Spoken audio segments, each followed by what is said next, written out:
So we're here at the University of Sheffield today for the Unimaker event. The Unimaker event is getting like-minded people from across the UK who are interested in setting up student-led academic makerspaces together to showcase the iForge that we've got here, but also to look at how similar spaces could be implemented in their institutions. The iForge has been running for about 2 years.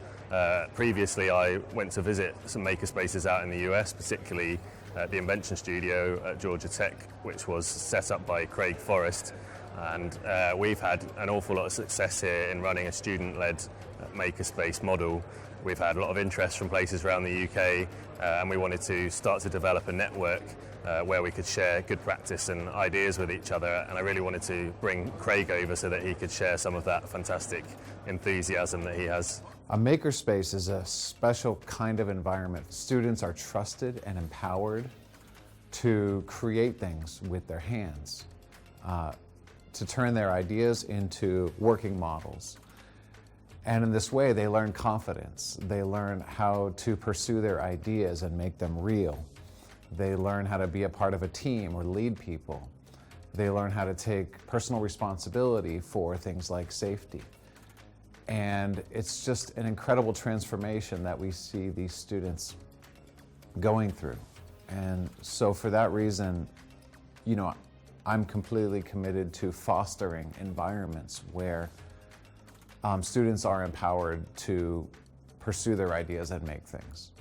Makespaces are fantastic resources for universities because they essentially give students and staff access to real physical stuff, and so much knowledge, so much of what essentially has just been described in academia has been captured through words and text and images. Actually, there's stuff that lives in experience in doing that can't be shown that way, and having a real physical experience of stuff, making something, is an incredibly enriching learning experience. You will learn something about aluminium that you cannot learn in a book just by sawing it in half.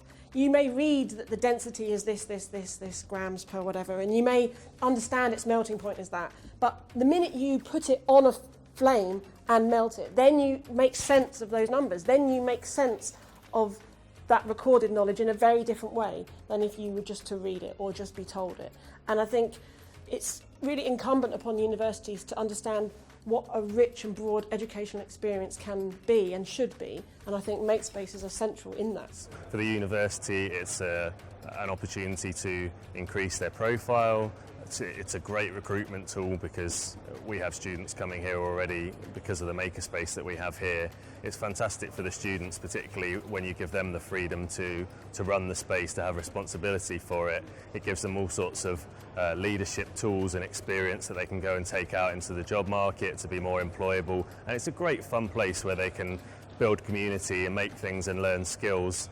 We've just found that the students love being here, and so more and more of them are attracted to come.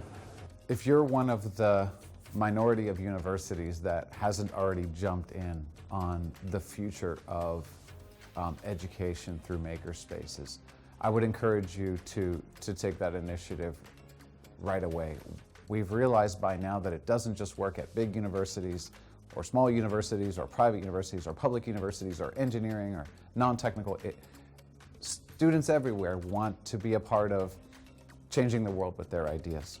This is something that will never be online. It requires a physical community. It really is the future of technical education, to be able to work in teams on open-ended projects, solving real-world problems, turning your ideas into reality. That is the future of technical education, and makerspaces are at the heart of it, so go for it.